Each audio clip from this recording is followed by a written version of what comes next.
आर्य प्रतिनिधि सभा हरियाणा के तत्वावधान में रविवार को रोहतक में आर्य महासम्मेलन का आयोजन किया गया। इस महासम्मेलन में हरियाणा के राज्यपाल बंडारू दत्तात्रेय ने अतिथि के तौर पर शिरकत की, जबकि गुजरात के राज्यपाल आचार्य देवव्रत ने अध्यक्षता की।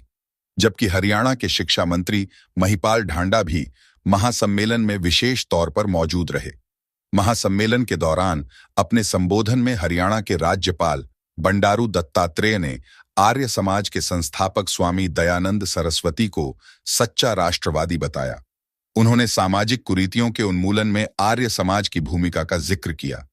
उन्होंने कहा कि देश के स्वतंत्रता आंदोलन में भी आर्य समाज का अहम योगदान रहा है। उन्होंने कहा कि आर्य समाज ने वैदिक शिक्षा पद्धति और बिल्कुल शिक्षा पद्धति को भी बढ़ावा दिया। आर्य समाज की जो नीतियां हैं, वो सिद्धांत है, उसको लेकर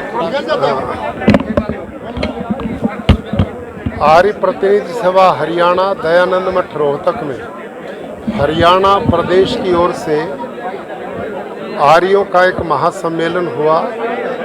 ऋषि दयानंद सरस्वती की 200वीं जन्म जयंती एवं आर्य समाज की स्थापना के 150 वर्ष पूरे हो रहे हैं। इस उपलक्ष्य में हरियाणा में अलग अलग जिलों में इस प्रकार के सम्मेलन किए जाएंगे और इन सम्मेलनों के माध्यम से युवा पीढ़ी को नशा मुक्त करना, कुरीतियों से बाहर निकालना, संस्कारवान करना और राष्ट्र के प्रति समर्पित युवाओं का निर्माण करना आर्य समाज का सदा से उद्देश्य रहा है। जहाँ आर्य समाज ने आज़ादी के आंदोलन में बढ़ चढ़ करके भाग लिया, वहाँ राष्ट्र और समाज के उत्थान में भी बहुत बड़ा योगदान किया है।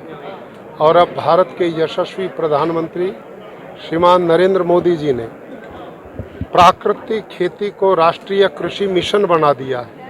आर्य समाज इस मिशन को भी अपने द्वारा बढ़ाने का काम करेगा ताकि पर्यावरण को बचाया जा सके, धरती के स्वास्थ्य को बचाया जा सके, पानी का संरक्षण हो सके, गौ माता बचाई जा सके, लोगों का स्वास्थ्य बचाया जा सके और देश का धन बचाया जा सके। इन सब मिशन को आर्य समाज तेजी से आने वाले दिनों में आगे बढ़ाए।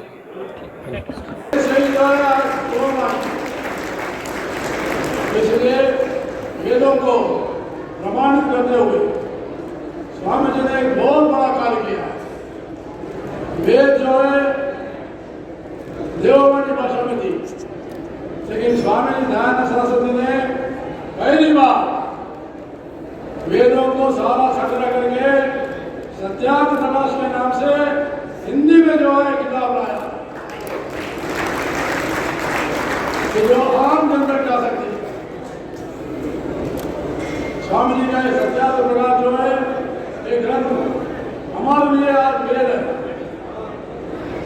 तो इसलिए हम लोग स्वामी जी का ये 1875 में मुंबई में आर्य समाज की स्थापना की और स्थापना के समय में पहली बार देश में ओम जो का शब्द है उसको भगवान का जो रूप दिया है वो केवल स्वामी दयानंद सरस्वती ने दिया।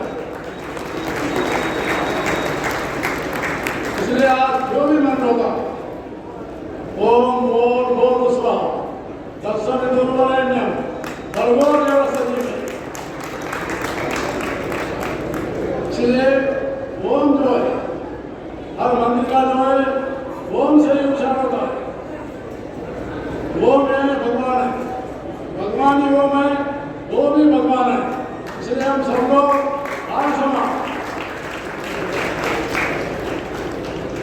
जो भी मृत्युंजय का मंत्र है वो भी जो है ओम से शुरू होता है। ओम त्र्यंबकम यजामहे सुगंधम पुष्टिवर्धनम पूर्वारुकवंदना मृत्योर्मुक्षी ममामृतम्। ये भी जो है ओम से। और उस वक्त की कई बात शायद हो सकता है आप लोगों को भी कुछ याद हो, कुछ ध्यान में हो।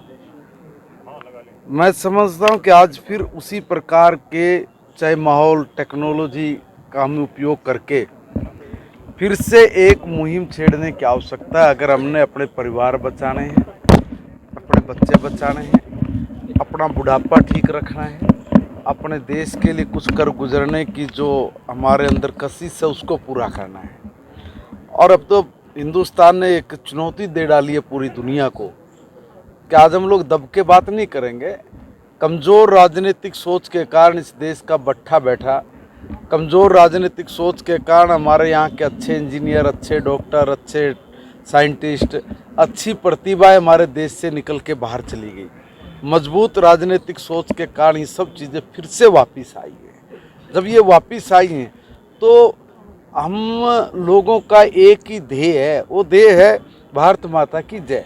और जिस ध्येय को आर्य समाज से बेहतर कोई समझ नहीं सकता।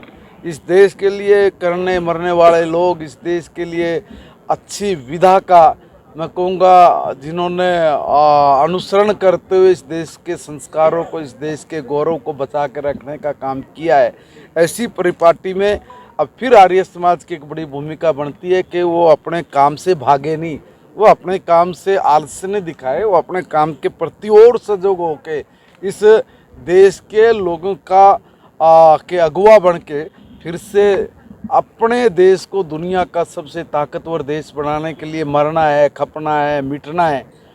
उस मिट्टी के बने हुए ये लोग, अब इनका ही दायित्व ज़्यादा बनता है कि ये लोग अगुवा बन के आगे आए, काम करें, ताकि बाकी लोग भी प्रेरणा लेके इस मुहिम में जुड़े। आचार्य देवव्रत जी और उनकी पूरी टीम पूरे देश भर में लगी हुई है कि कैसे आर्य समाज को संगठित करके, मजबूत करके जो मिशन है दयानंद के, उस मिशन को सब लोग मिलके पूरा करें।